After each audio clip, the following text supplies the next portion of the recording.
하나님 말씀 봅시다. 창세기 20장입니다. 창세기 20장 1절로 7절까지를 교독하겠습니다. 창세기 20장 1절로 7절, 제가 한 절, 여러분 한 절 교독합니다. 아브라함이 거기서 네게부 땅으로 옮겨가 가데스와 술 사이 그랄에 거류하며 그의 아내 사레를 자기 누이라 하였으므로 그랄 왕 아비멜렉이 사람을 보내어 사라를 데려갔더니 그 밤에 하나님이 아비멜렉에게 현몽하시고 그에게 이르시되 네가 데려간 이 여인으로 말미암아 내가 죽으리니 그는 남편이 있는 여자임이라. 아비멜렉이 그 여인을 가까이 하지 아니하였으므로 그가 대답하되 주여 주께서 의로운 백성도 멸하시나이까. 그가 나에게 이는 내 누이라고 하지 아니하였나이까. 그 여인도 그는 내 오라비라 하였사오니 나는 온전한 마음과 깨끗한 손으로 이렇게 하였나이다.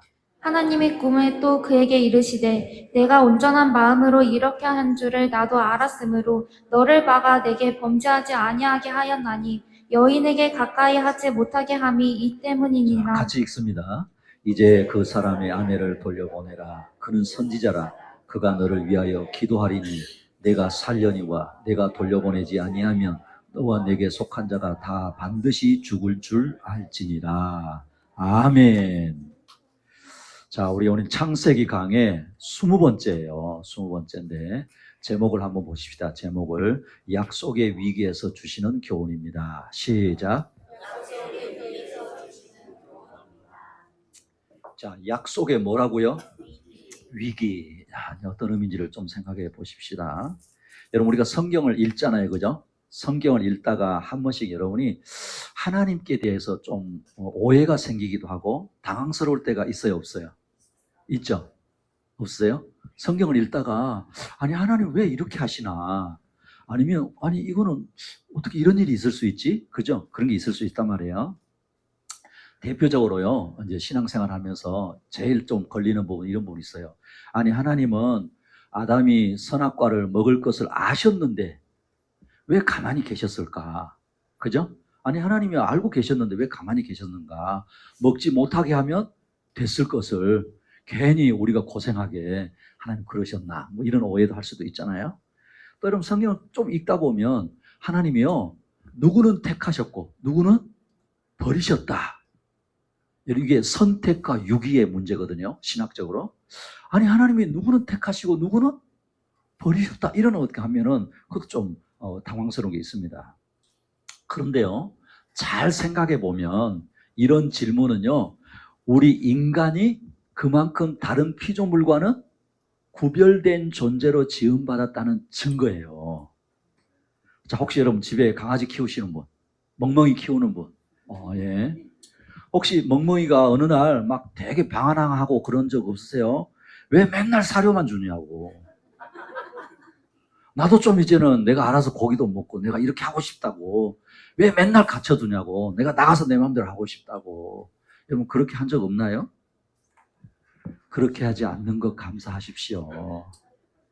왜요? 본능대로 행동하니까. 그나마 다행이죠. 그렇잖아요? 그러나 우리 인간은요, 하나님이 인격적으로 사랑의 관계 안에서 지으셨기 때문에 질문이 있고요, 옳고 그름에 대한 판단을 하게 된다는 거예요. 문제는 죄로 인해서 이런 것들을 옳게 우리가 판단하지 못하고 변질되었다는 게 문제예요. 그래서요, 넓은 의미로 보면 하나님의 계획과 판단을 인정하고 순종하는 것이 복입니다. 할렐루야. 왜냐하면요, 창조주 하나님, 통치자 하나님에 대해서 우리 인간의 어떤 지적 능력으로 온전히 다 이해하는 것은 사실상 불가능한 거예요. 따라합니다. 나 자신도 모르면서. 맞아요, 틀려요? 나 자신도 제대로 모르면서 창조주 하나님을 내가 이해하겠다? 안 된다라는 것이죠. 시편에 보면은요, 그래서 시인은 이렇게 고백하고 있어요. 인간을 지으신 거에 대한 고백이거든요. 시편 139편 14절인데 우리 지금 가지고 있는 개정 성경이에요. 개역개정. 내가 주께 감사하오면 나를 지으심이 심히 뭐하다고요? 기묘하심이라. 주께서 하시는 일이 기이함을 내 영혼이 잘 알아이다. 이렇게 고백하고 있거든요. 자, 여러분 세 번역으로 한번 보세요. 세 번역. 시작. 내가 이렇게 빚어진 것이 오묘하고 주님께서 하신 일이 놀라워 이 모든 일로 내가 주님께 감사를 드립니다. 내 영혼이 이 사실을 너무도 잘 압니다. 오묘하다 이런 표현하고 있죠. 개역 성경이라고요. 앞에 있었던 번역 성경이거든요. 자 보세요. 내가 주께 감사하오면 나를 지으심이 뭐하다? 그죠? 신묘막측하심이라 주의 행사가 기이함을 내 영혼이 잘 아나이다. 그랬단 말이에요. 여러분 여기 신묘막측이에요. 이게 무슨 말이냐면 신기하고 오묘하고 헤아릴 수 없다. 이 말은 기묘하다, 놀랍다, 놀랍고 신비롭다라고 하는 그런 단어로 번역할 수 있거든요. 그러니까 이 시편 기자가 자신을 창조하신 하나님의 그 지혜와 능력에 대해서 생각하면 생각할수록 경외하고 감탄할 수밖에 없다라고 고백한다는 거예요. 사랑하는 우리 학영교 식구 여러분, 저와 여러분도 이런 고백이 있는 분들이 되시기를 축복합니다. 이런 측면에서 오늘도요, 사실 이해하기 쉽지 않은 본문이에요. 왜 그런가? 아브라함이 잘못했거든요. 아브라함이 잘못해서 하나님의 약속이 성취되지 못할 위기가 찾아온단 말이에요. 누가 잘못했다고요? 아브라함이 잘못한 거예요. 그럼에도 불구하고 이 위기에서 구원받고 오히려 상대방이 징계를 받는 상황이 그려지고 있다는 거예요. 이해 안 되죠? 그래서 오늘은 약속의 위기에서 주시는 교훈 첫 번째 따라합니다. 아브라함의 연약함입니다. 아브라함의 뭐라고요? 연약함이에요. 우리는요, 창세기를 지금 계속 보고 있잖아요. 하나님이 어떻게 한 사람을 부르시고 구원의 역사를 이루어 가시는지를 지금 보고 있는 거예요. 그 사람이 누구예요? 아브라함이에요. 자기 고향 갈대아 우르를 떠나고 믿음의 여정을 시작했고 하나님으로부터 큰 약속을 받았잖아요. 그렇죠? 이제는 한 집안의 아버지가 아니야. 열국의 아버지야. 그래서 이름도 뭐로요? 아브라함이라고 바꿔주셨잖아요. 그런데 오늘 본문에 자신의 목숨을 구하기 위해서요, 자기 아내 사라를 누이라고 속이는 매우 연약한 모습을 보게 된다는 거예요. 자, 그럼 여러분, 이미 이제 우리가 보았어요. 우리가 잘 아는 대로 창세기 12장에서도 아브라함은 이미 애굽에서도 뭐 했어요? 이거와 똑같은 실수를 했단 말이에요. 그런데 오늘 본문에서는요, 가나안 경계거든요. 그러니까 지금 약속의 땅, 그 가나안과 경계 지역인데, 그랄에서 아브라함은 다시 한번 똑같은 거짓말을 하는 거예요. 자, 여러분, 1절, 2절. 제가 한 절, 여러분 한 절. 아브라함이 거기서 네게부 땅으로 옮겨가 가데스와 술 사이 그랄에 거류하며 그의 아내 사라를 자기 누이라 하였으므로 그랄 왕 아비멜렉이 사람을 보내어 사라를 데려갔더니 그렇죠. 자, 그 다음에 10절에서 11절. 제가 여러분 한 절. 아비멜렉이 또 아브라함에게 이르되 내가 무슨 뜻으로 이렇게 하였느냐. 아브라함이 이르되 이곳에서는 하나님을 두려워함이 없으니 내 아내로 말미암아 사람들이 나를 죽일까 생각하였음이요. 자, 보십시오. 그러니까 한마디로 표현하면요, 사라를 아내로 소개하지 못하고 누이라고 하죠. 그렇죠? 그럼 뭐 하려고요? 자기 목숨을 지키려고 그랬다는 거예요. 이것은 아브라함의 연약함이 일회적인 실수가 아니었다라는 거예요. 그의 내면에 뿌리 깊이 자리 잡고 있는 게 뭐냐 하면 불안과 두려움에서 비롯될 것이라는 걸 볼 수 있습니다. 그러니까 아브라함은 불안과 두려움이 딱 들어오잖아요. 그러면 그 순간을 어떤 방법으로든지 모면하려고 한다라는 거예요. 그런데 이런 아브라함의 거짓말은요, 단순히 목숨을 건지기 위한 행동을 넘어서 하나님의 약속을 의심하는 불신앙적인 행위로 볼 수 있다는 거예요. 왜 그런지 아세요? 그의 말하는 것을 들어보면 있다는 거예요. 왜 그런가 하면 하나님은 어디에서든지 아브라함을 보호하실까요? 못하실까요? 보호하시는 거죠. 그렇잖아요. 하나님은 아브라함을 어디에서든지 보호할 수 있다는 그 믿음보다는요, 인간적인 판단과 두려움을 앞세웠다는 고백을 자기 스스로 하고 있다는 거예요. 그러니 여러분, 사람은요, 위기의 순간에 그 사람이 하는 말이 그 사람의 상태예요. 우리가 다 편안하고 그나마 조금 안전하고 그나마 좀 살만한 것 같으면은 다 고급스러운 말을 쓰고 믿음 있는 말을 한단 말이에요. 그런데 어떤 위기가 딱 닥치면 불안과 두려움이 쫓아오면 자기도 모르게 뭐예요? 예, 자기의 본 마음이 드러나는 거예요. 아브라함이 지금 그렇다는 것입니다. 그리고 아브라함의 이런 거짓말은요, 단순한 개인의 문제가 아니라 하나님의 약속 전체를 위협하는 행위가 되었어요. 여러분, 사라가 누굽니까? 사라. 이제는요, 하나님이 약속하신 언약의 아들 누구를 낳아야 돼요?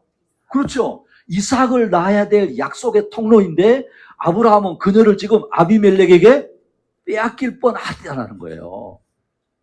만약에요, 사라가 아비멜렉의 아내가 되었다면 예수 그리스도의 계보가 이어지는 약속의 자손은 이삭은 태어날 수 있었을까요? 태어날 수 없었을 거예요. 그러니 아브라함의 인간적인 불신앙이 하나님의 구원 계획을 얼마나 위태롭게 할 수 있었는지를 우리는 보고 있다라는 것입니다. 여러분, 아브라함 잘 생각해 봅시다. 아브라함 어떤 사람입니까? 아브라함은요, 자기 조카 롯이 위기를 만났을 때 하나님께 뭐한 사람이에요? 그렇죠. 중보기도 했던 사람이잖아요. 맞잖아요. 그러니까 조카가 위기를 당했을 때는 막 기도했던 사람이었는데 정작 자신의 위기가 닥쳤을 때는 뭐예요? 인간적인 방법으로 해결하려고 했다라는 거예요.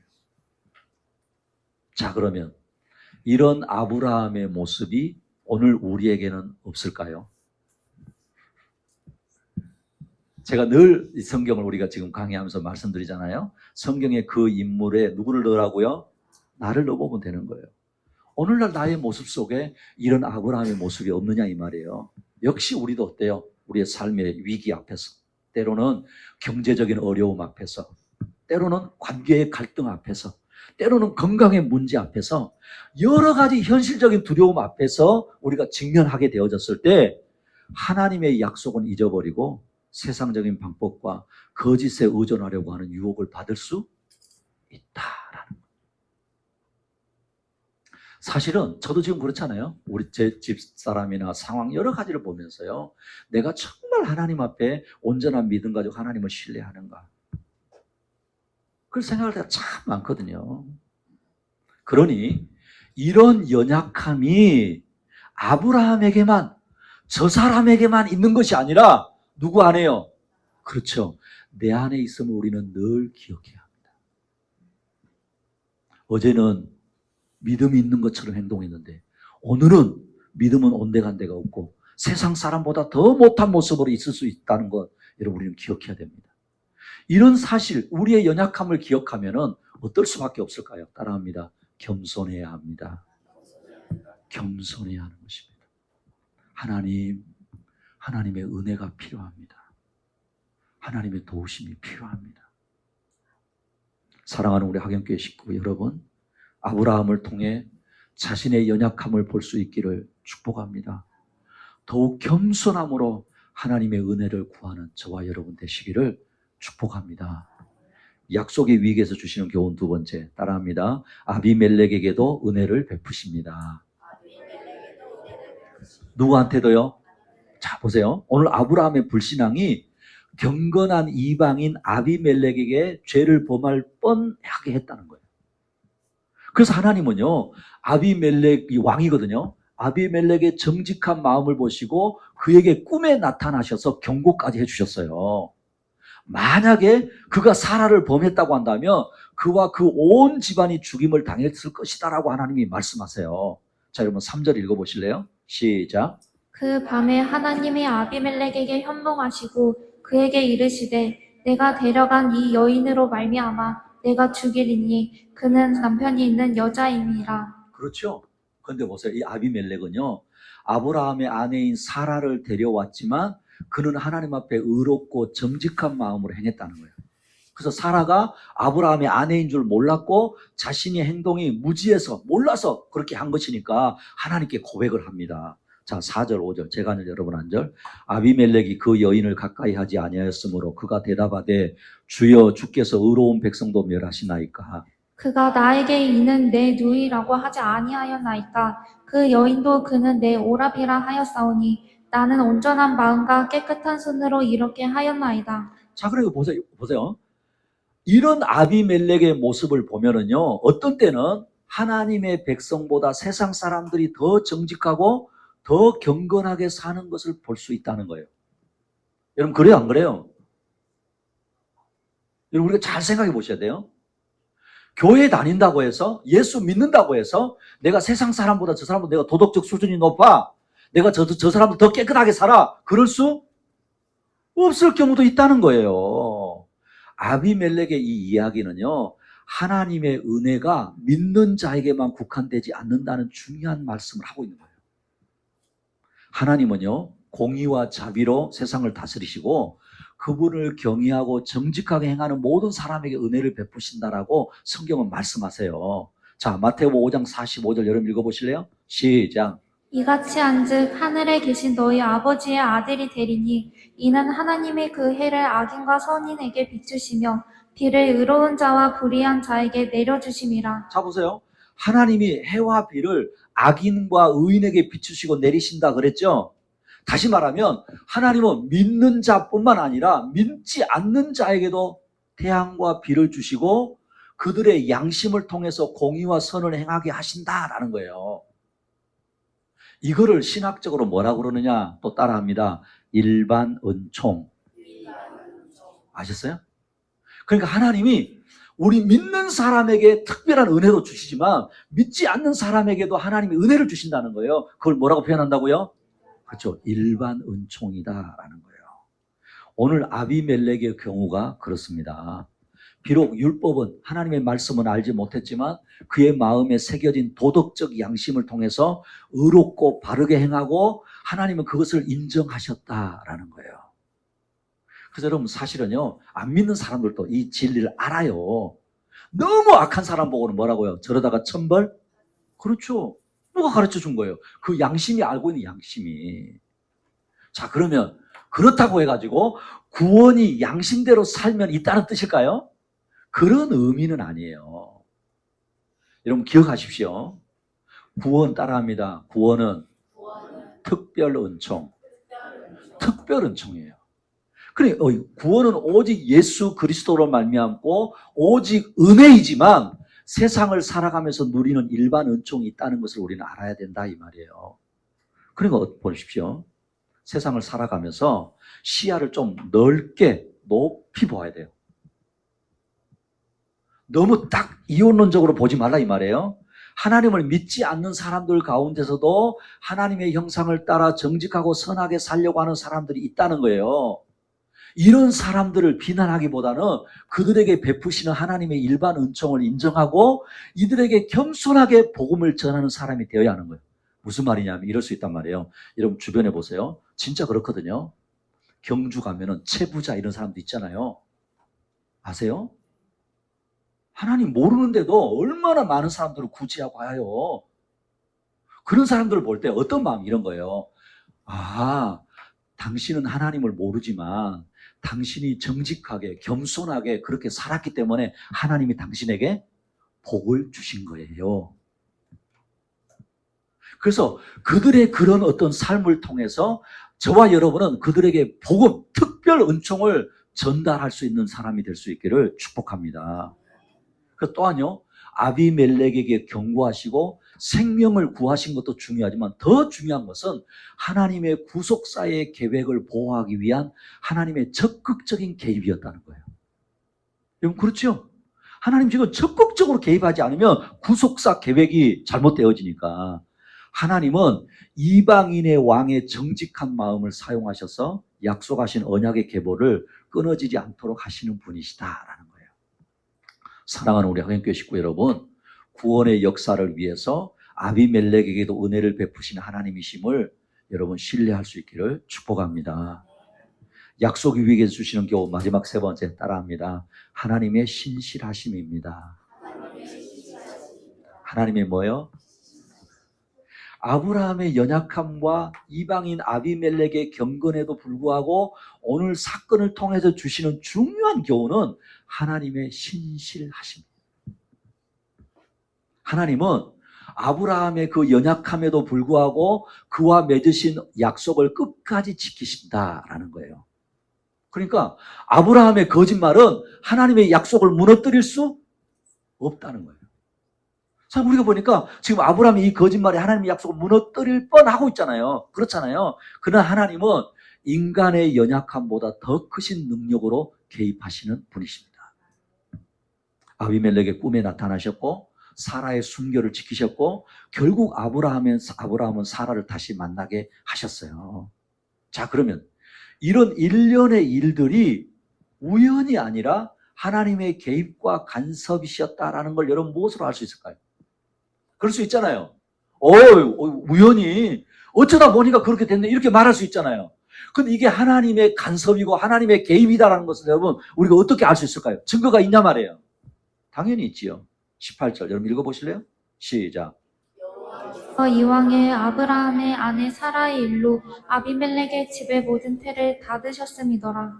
하나님이 사라의 순결을 지키기 위해서 아비멜렉 집안의 모든 여인의 태를 뭐 했다고요? 닫아버리시는 기적적인 방법을 사용하셨다는 거예요. 자, 그러면 사랑하는 우리 하객교 식구 여러분, 그 하나님이 지금도 저와 여러분의 하나님 맞습니까? 확실합니까? 자, 그렇다고 한다면 자신의 삶의 현장에서 일어나는 모든 일이 결코 우연한 일이 없음을 인정할 수 있기를 축복합니다. 축복합니다. 나의 삶의 현장에서. 오늘 제가 목회 편지에 쓴 내용이 그거거든요. 나의 삶의 현장에서 우연한 일이 아니지 어쩌다 보니까 생긴 일이 아니지. 자, 잠언 21장 1절 여러분 읽어보실래요? 시작. 왕의 마음이 여호와의 손에 있음이 마치 보물과 같아서 그가 임의로 자, 인도하시느니라. 보세요. 왕의 마음이 누구 손에 있다고요? 여러분 이걸 다시 보세요. 통치자의 마음이 누구 손에 있다고요? 그렇죠. 김정은이의 마음도 누구 손에 있다고요? 그렇죠. 여러분 우리는 이걸 보는 겁니다. 하나님은요, 애굽의 바로의 마음도 하나님의 뜻대로 주관하셔서 하나님의 백성을 구원하시는 데 도구로 사용하셨다는 거 우리가 잘 알잖아요. 그렇죠? 진짜 그러셨나? 자, 출애굽기 7장 13절 보세요. 그러나 바로의 마음이 완악하여 그들의 말을 듣지 아니하니 누구의 말씀과? 그렇죠. 여호와의 말씀 같더라. 자, 세 번역은 더 자세히 설명하고 있어요. 읽어보세요. 시작. 그러나 주님께서 말씀하신 대로 바로가 고집을 부리고 그들의 말을 듣지 않았다. 그런 여러분 보십시오. 성깔 부리고 자기 고집 피우고 막 그런데 사실은 그것도 누가 그렇게 하게 했다고요? 하나님 그렇게 하셨다. 하나님 바로를 그렇게 썼다는 거예요. 하나님은요, 기후와 날씨와 계절과 자연 현상까지도 당신의 뜻대로 주관하시는 하나님이십니다. 자, 욥기 38장 22절 보세요. 내가 눈 곳간에 들어갔었느냐 우박 창고를 보았느냐. 자, 여러분 이런 거는 은유적인 비유예요. 아셨어요? 멋진 표현이에요, 이런 게. 자, 세 번역 읽어보세요. 시작. 눈을 쌓아둔 창고에 들어간 일이 있느냐? 우박 창고를 들여다본 일이 있느냐? 우리 하나님께서 그 모든 것을 주관하시는 거예요. 자, 마태복음 8장 26절 27절 제가 한 절 여러분 한 절. 예수께서 이르시되 어찌하여 무서워하느냐? 믿음이 작은 자들아 하시고 곧 일어나서 바람과 바다를 꾸짖으시니 아주 잔잔하게 되거늘. 그 사람들이 놀랍게 여겨 이르되 이가 어떤 사람이기에 바람과 바다도 순종하는가 하더라. 할렐루야. 우리 하나님은 자연 현상도 당신의 뜻대로 주관하십니다. 그런 여러분, 우리가 요즘 자주 쓰는 말이 뭐예요? 요즘요, 이제는 뭐 너무 지구가 온난화가 돼가지고 막 하잖아요. 그건 과학적인 이야기고, 궁극적으로는 여러분, 그럼에도 불구하고 누구 뜻대로요? 하나님의 뜻 가운데 있다. 그걸 보는 거예요. 그래서 하나님의 개입으로 아브라함은 다시 하나님 앞에서 자신의 연약함을 인정하고요, 아비멜렉과 화해를 하게 됩니다. 놀라운 것은 아비멜렉은 자기가 실수도 했잖아요. 그죠? 실수했음에도 불구하고 그 실수를 인정하면서 아브라함에게 재물을 주어요. 그리고 그의 명예를 회복시켜 줍니다. 아브라함은 아비멜렉을 위해서 기도했다고 오늘 성경은 말씀하시는 거예요. 볼까요? 자, 14절에 17절 제가 여러분 앉아.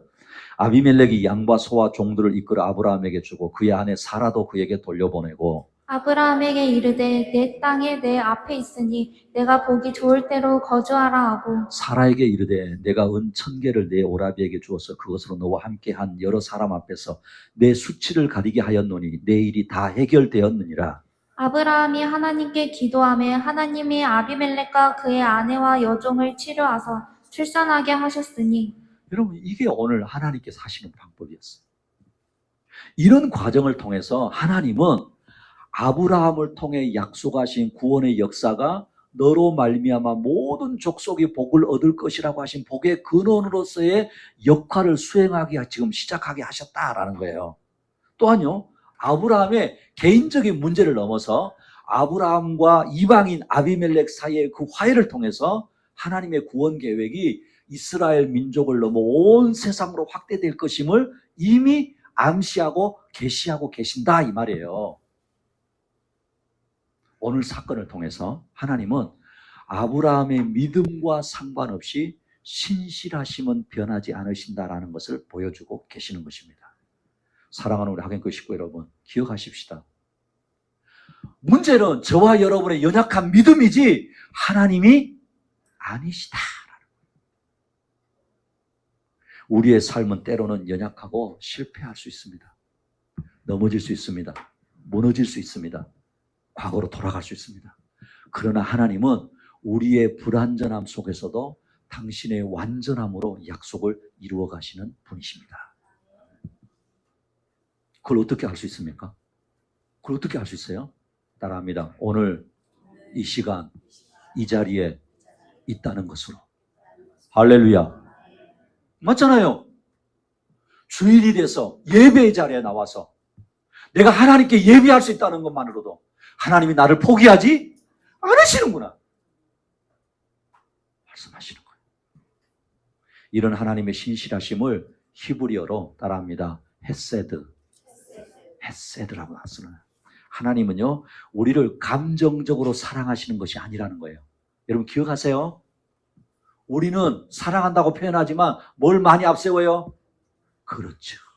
내 기분 달라집니다. 내 마음 달라집니다. 그래서 힘든 거예요. 어디다 장단을 맞춰야 되지? 그런 거잖아요. 근데 우리 하나님은 감정적으로 사랑하시는 것이 아니라 언약에 기초하셔서 신실하게 사랑하시고 돌보신다라는 거예요. 그러니 아브라함의 약함과 거짓말은 이 헤세드의 신실함 앞에서는 아무런 장애가 되지 않는 거예요. 사랑하는 우리 하객교 식구 여러분, 자신에 대해서 너무 신뢰하지도 마시고 너무 낙심도 하지 마십시오. 하나님을 신뢰하시기를 축복합니다. 하나님 신뢰하는 거예요. 삶의 위기 속에 우리의 연약함 때문에 절망하지 말고 오히려 그 위기 속에 신실하게 약속을 이루어 가시는 하나님 바라보고 붙들고 승리하는 또 한 주간 되시기를 축복합니다. 말씀을 맺겠습니다. 연약한 아브라함 때문에 하나님의 약속의 위기가 왔습니다. 아브라함을 통해서 자신의 연약함을 우리는 보아야 합니다. 더욱 겸손함으로 하나님의 은혜를 구해야 됩니다. 구원의 역사를 위해서 아비멜렉에게도 은혜를 베푸시는 하나님이심을 우리는 신뢰해야 됩니다.